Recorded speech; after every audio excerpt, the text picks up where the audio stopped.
Kalau kamu yang menonton video ini adalah seseorang yang suka sekali menyendiri, kamu sebenarnya adalah orang yang sangat kuat. Mungkin kadang kamu merasa depresi, bahkan sangat stres karena saat ada masalah kamu tidak memiliki siapapun untuk membantu kamu atau untuk kamu ceritakan tentang masalah yang kamu hadapi ini.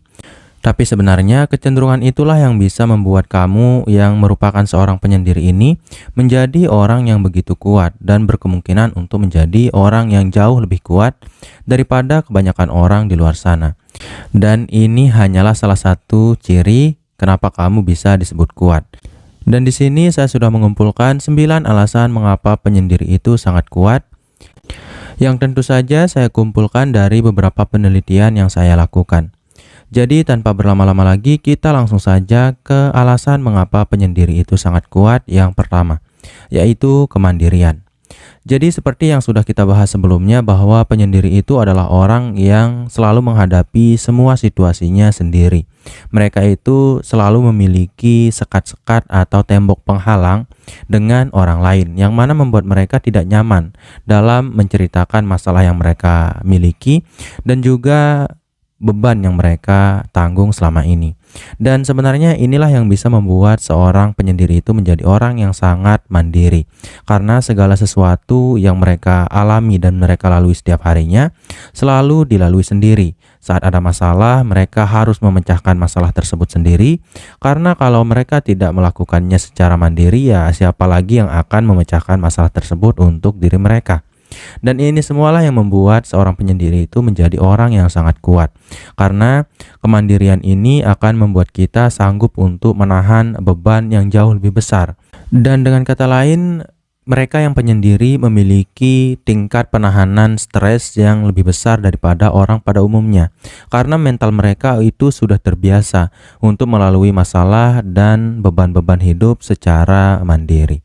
Kemudian alasan mengapa penyendiri itu sangat kuat yang kedua adalah pemikiran yang mendalam. Coba kamu bayangkan apa yang bisa dilakukan oleh seseorang yang cenderung untuk bersama dirinya sendiri tanpa ada orang lain yang bisa menyibukkan hati dan pemikiran mereka.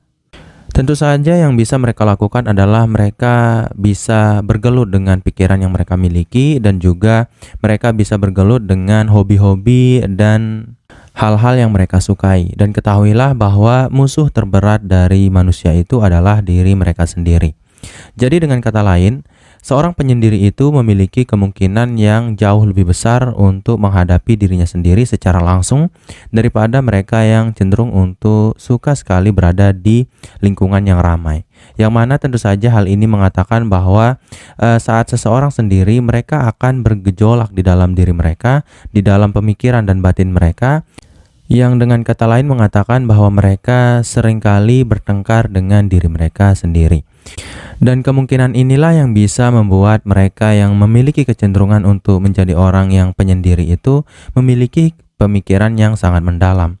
Mereka itu lebih cenderung untuk hidup di dalam pikiran mereka daripada di luar diri mereka. Mereka tidak terlalu begitu ahli dalam hubungan sosial memang, tapi mereka itu cenderung untuk sangat paham dan sangat pandai dalam memiliki pemikiran yang mendalam tentang sesuatu yang mereka sukai atau bahkan tentang segala sesuatu yang mereka lihat di luar diri mereka. Mereka biasanya akan memiliki critical thinking yang cukup tinggi dan mereka biasanya memetakan pemikiran mereka dengan mendalam terkait apapun yang mereka lihat, entah itu sebuah peristiwa, kejadian atau apapun itu yang ada di luar diri mereka. Kenapa? Karena mereka memiliki pengalihan dari proses berpikir itu yang sangat sedikit. Orang yang cenderung untuk suka dengan keramaian itu sangat sulit untuk fokus pada proses berpikir. Kenapa? Karena saat kita terlalu banyak berhubungan dengan orang lain, kita tentu saja akan dialihkan dari proses berpikir yang biasanya dan harus kita lakukan ke situasi-situasi yang membuat kita harus memikirkan sesuatu yang bersifat sosial, entah itu dari perasaan orang lain dan juga sebagainya. Dengan kata lain, semakin sedikitnya kemungkinan kamu untuk bersosial dengan orang lain, ya semakin besar pula peluang kamu untuk berpikir tentang sesuatu atau apapun itu secara lebih mendalam. Dan ingat, di sini saya tidak mengajarkan kamu dan mengajak kamu untuk menjadi orang yang menutup lingkungan sosial kamu, karena itu juga tidak baik. Tapi saya di sini akan menyemangati kamu tentang keuntungan-keuntungan dan kekuatan yang kamu miliki jika kamu adalah seseorang yang sudah menjadi penyendiri dari awal. Dan kalau kamu memang adalah orang yang bukan penyendiri, ya jangan memaksa diri untuk keluar dari zona ini ya, karena inilah sifat alamiah kamu. Kemudian, alasan mengapa penyendiri itu sangat kuat yang ketiga adalah kreativitas. Kadang kita bingung saat kita memiliki seorang teman yang memiliki kecenderungan untuk menyendiri. Entah kenapa mereka itu pemikirannya itu sangat kreatif gitu. Mereka bisa berpikir di luar dari kebiasaan orang pada umumnya. Tapi kalau kita ingin berpikir tentang alasan kenapa ini bisa terjadi, yang bisa saya simpulkan adalah karena kebiasaan yang mereka lakukan itu cenderung untuk berbeda dari kebiasaan yang orang pada umumnya lakukan. Misalnya, kita itu cenderung untuk berdialog dengan banyak orang tentang berbagai hal yang kita sukai. Tapi mereka yang penyendiri itu cenderung untuk menghabiskan waktu untuk melakukan hal-hal yang cenderung untuk bersifat kreatif, yang tentu saja saat mereka melakukan sesuatu, mereka biasanya melakukannya itu dengan sangat serius dan mendalam. Dan kebiasaan inilah yang bisa membuat mereka yang penyendiri itu memiliki kualitas pemikiran yang berbeda, memiliki kreativitas yang jauh lebih tinggi daripada kita yang terlalu sering berhubungan dengan orang lain. Karena menyendiri memang selalu identik dengan proses berpikir dan kreatif.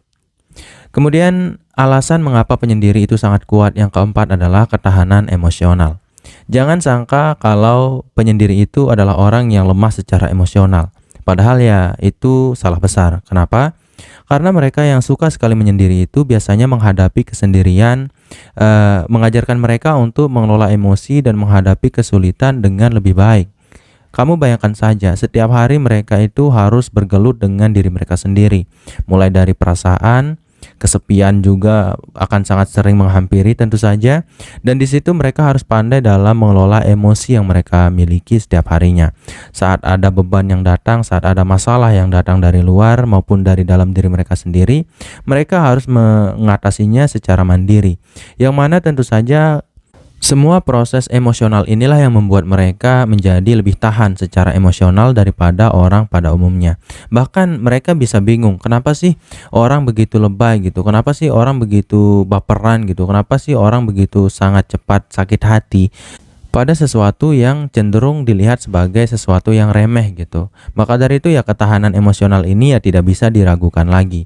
Bahkan sebagai seorang penyendiri, kalau mereka itu berani dan mau untuk mengambil tanggung jawab yang lebih besar, mereka bisa menjadi seorang pemimpin yang sangat baik sebenarnya, karena mereka memiliki ketahanan emosional yang lebih tinggi daripada orang pada umumnya. Kemudian alasan mengapa penyendiri itu sangat kuat yang kelima adalah fokus yang tinggi. Sebenarnya fokus ini ya bisa kita katakan mereka yang penyendiri ini jauh lebih tinggi kualitas fokusnya daripada kita yang lain. Kenapa? Karena mereka itu cenderung untuk membutuhkan keheningan, dan mereka itu selalu bisa fokus dalam mengerjakan berbagai hal tanpa adanya distraksi atau gangguan dari dunia luar. Bahkan mereka cenderung untuk mengisolasi diri saat mereka harus melakukan sebuah proyek, saat mereka harus menyelesaikan sebuah tugas gitu. Mereka akan jauh lebih tenang saat mereka sendiri dan lebih fokus saat mereka sendiri. Dan inilah yang bisa membuat mereka memiliki lebih banyak fokus daripada kita yang pada umumnya. Karena tanpa gangguan dari orang lain, penyendiri bisa lebih fokus pada tujuan dan tugas yang ingin dia capai. Dan kalau kamu ingin memberikan sebuah tugas yang rumit, yang sangat rumit, yang membutuhkan pemikiran yang mendalam dan kreativitas yang tinggi, berikanlah tugas ini kepada seorang penyendiri, karena mereka memiliki kekuatan yang jauh di atas rata-rata dalam bidang pemikiran, kreativitas, dan hal fokus ini. Karena lingkungan mereka yang cenderung untuk menjauhi keramaian juga memberikan dorongan yang jauh lebih banyak untuk memberikan fokus yang lebih tinggi daripada orang yang lainnya. Kemudian alasan mengapa penyendiri itu sangat kuat yang keenam adalah kemampuan untuk refleksi. Seperti yang sudah kita bahas tadi, bahwa musuh terbesar manusia itu adalah diri mereka sendiri, dan momen yang paling besar pengaruhnya terhadap proses untuk menghadapi diri sendiri ini adalah momen-momen di mana kita sedang sendirian.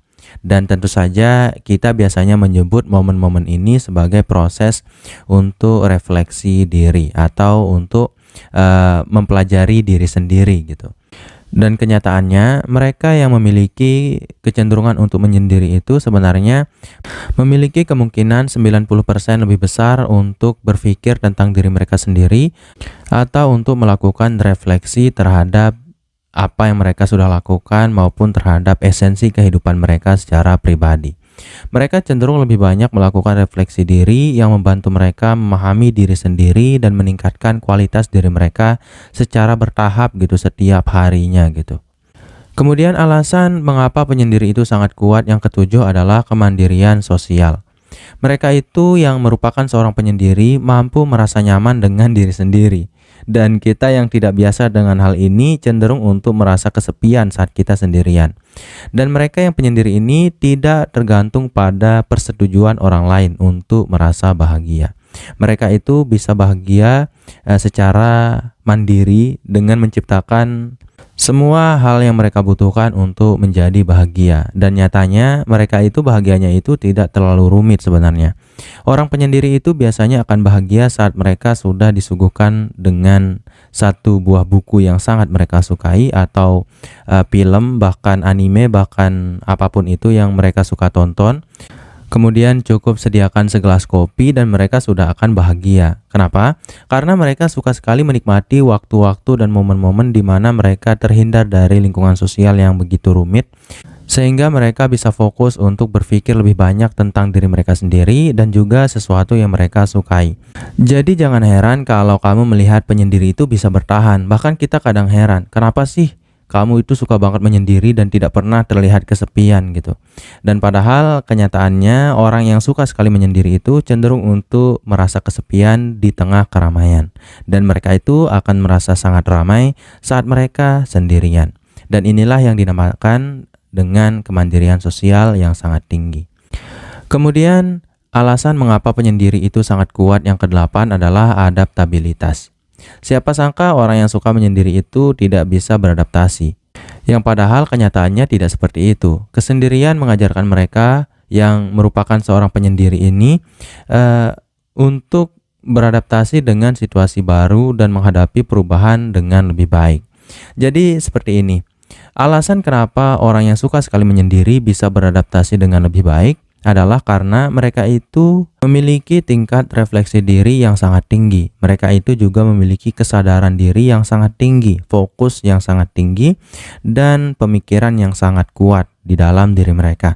Yang mana mengatakan mereka hanya butuh sedikit stimulasi atau informasi dari luar diri mereka untuk mereka masukkan ke dalam pikiran mereka untuk bisa beradaptasi dalam lingkungan yang baru yang mereka masuki ini. Ya memang kalau lingkungannya ini adalah lingkungan yang bersifat yang terlalu sosial, mereka akan cepat kelelahan secara emosional.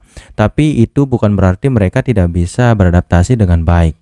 Karena mereka itu memiliki kemampuan berpikir yang di atas rata-rata, jadi mereka itu hanya membutuhkan beberapa informasi yang dibutuhkan untuk bisa paham apa sih yang terjadi di lingkungan tersebut dan apa sih yang harus mereka lakukan untuk bisa memasuki lingkungan tersebut dengan cukup baik.